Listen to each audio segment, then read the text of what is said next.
Hello folks, welcome to another Shooting from the Hip video with your host Excelsior.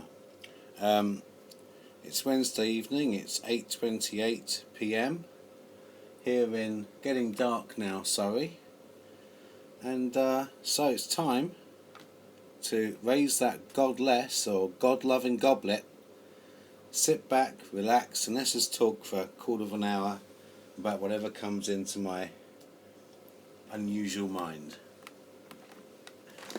Well, first off, I think today I'm going to talk about my telephone call to Bethel, which I made this morning.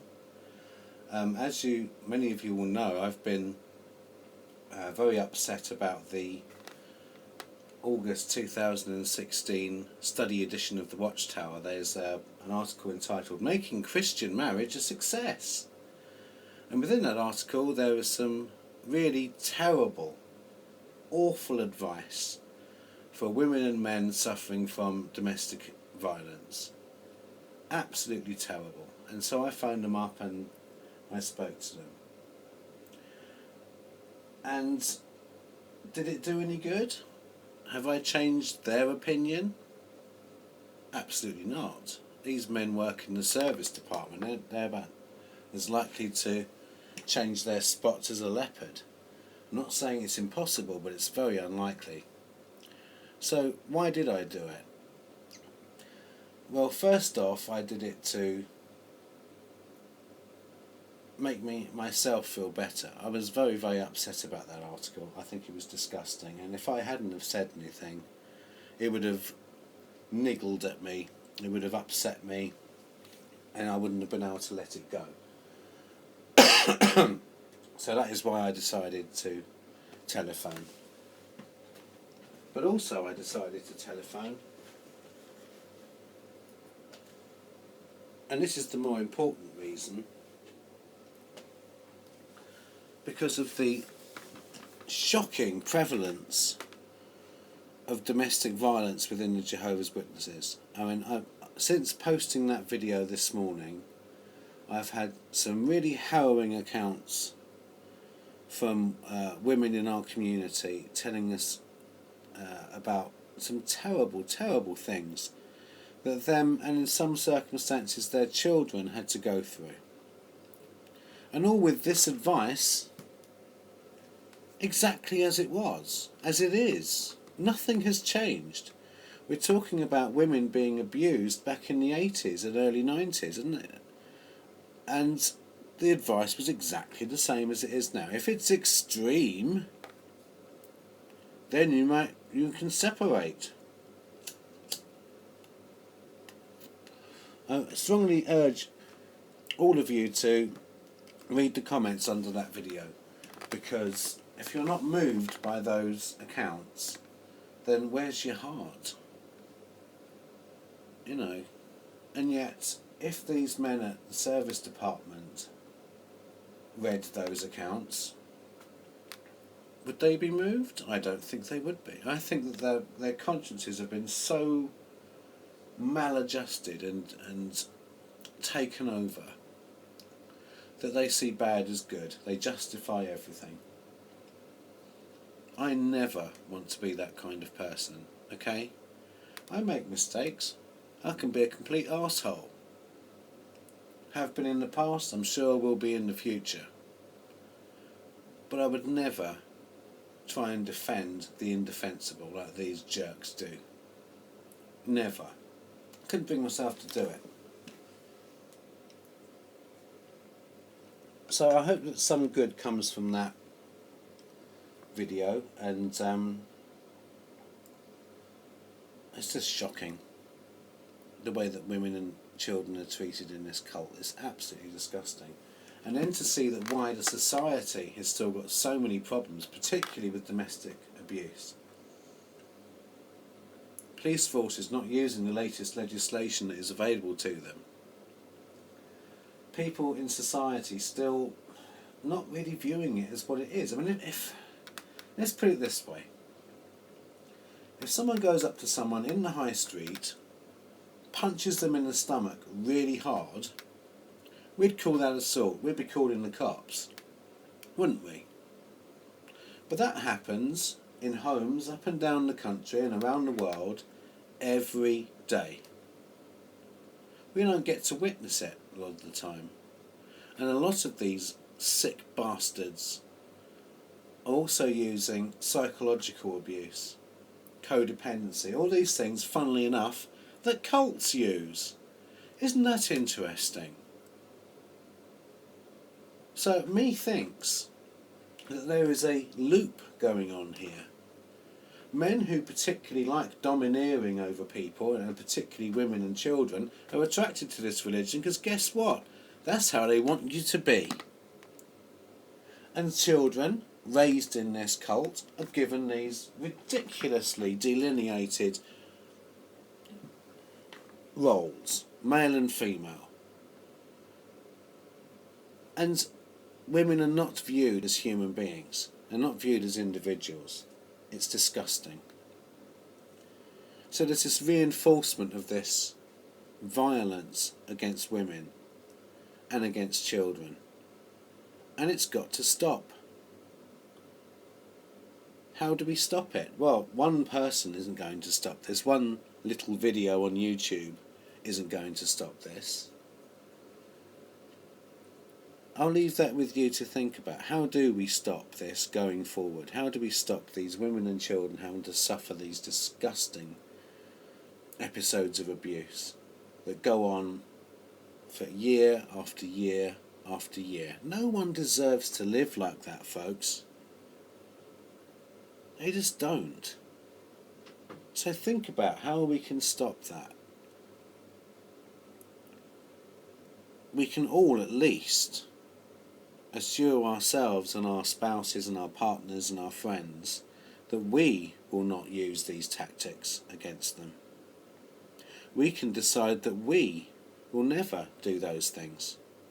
Never use money, sex, emotional abuse, verbal abuse, any of these things to try and control another human being. Because we know what that's like, don't we, folks? We know what it's like to be controlled by people.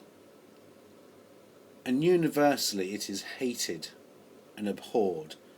Think of the amount of anger that all of us have to cope with because of this cult. Absolutely appalling. So anyway, that's what I did this morning. And I do recommend everybody, if they can, if they want to, if it feels comfortable and right to do so, to telephone Bethel about whatever's upsetting them. Whatever it is, there's a plethora of reasons for us to phone, aren't there? Phone them up, if you can, if you feel comfortable, if you want to. Speak to them about it. I thought my conversation was calm and polite. I got my point across. No one felt intimidated or angry, I don't think. Well, I was very angry underneath, but I didn't feel that shouting at that little man would achieve much. So I held back. But inside I was very, very angry about it. Just the way they use words. There's a bitter taste in your mouth. When you see how they manipulate language, it's disgusting. So revolting.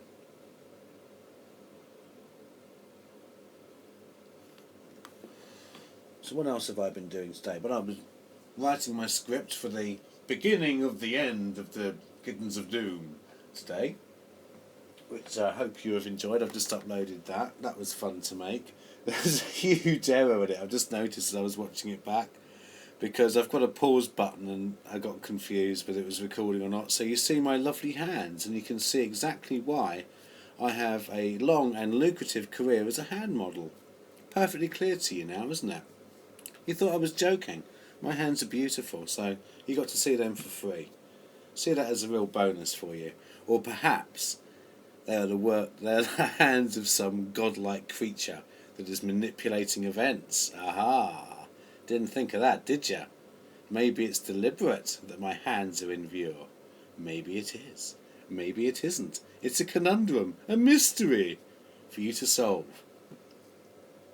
Effectively, I just messed up, so forgive the hands. But I hope you enjoy the plot. We can't have Jehovah's Sticks witnesses winning for too long, can we? I'll be accused of being a sympathiser and hunted down, like certain members of our community are being at the moment. Isn't that lovely, folks? People decide to do whatever kind of activism they do, whether it's on YouTube or elsewhere, from a noble cause. They decide to use their skills, their time, their expertise, whatever it is, and do whatever they do. And then we get folks coming along and starting to hound them, and starting to question everything they do. And it goes round in circles, and certain people get picked on. What the hell is that all about? I thought we were a community, folks. I thought the enemy was the Watchtower Bible and Tract Society of Pennsylvania in New York, right? That's who we're going against, correct? Now I will again clarify my point. There is a difference between exposing wrongdoing, i.e. whistleblowing, which is what we're doing against the Watchtower Bible and Tract Society of Pennsylvania and New York cult. We're whistleblowers. We're exposing corruption and wrong. So if you knew that, for example, that one of the XJW community on YouTube or wherever was doing something really bad and really awful, then yes, tell the community about it. Absolutely. If however, it's a different differing of opinion on how to do things, or how things are said, or what things are said, then perhaps it's time to say, hey, the enemy's the Watchtower. These people are trying to take down the Watchtower in their own way.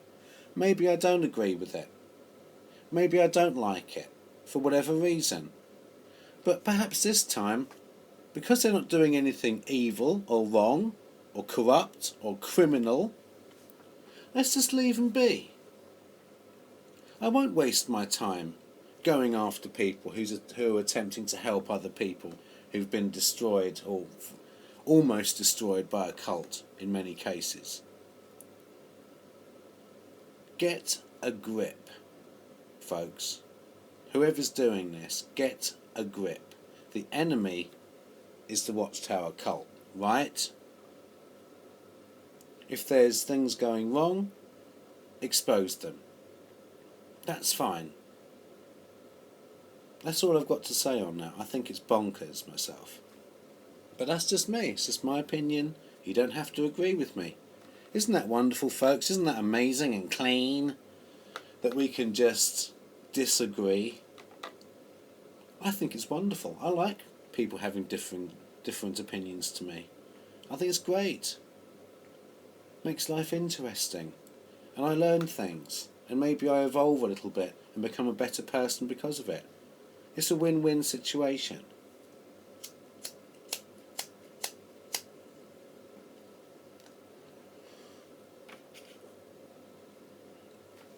So finally, I guess it's time for shout-out time. What lucky YouTubers am I going to pick this week? Who knows? Right, well, my usual suspects. I'm going to recommend Dude771. Her latest video about perfectionism was brilliant. Watch that. Check out Denise Hedberg66. She's a lovely lady. Check out Stephanie A. Check out my good buddy Something Found. She's always worth listening to. And I'm going to stop there. Oh, Great Apostate's got some great stuff out at the moment. Check him out as well. I've really enjoyed his stuff recently. So many good people out there doing so many different things to try and help people. So I salute you. I say well done, folks. Keep it up. Peace be with you. Excelsior.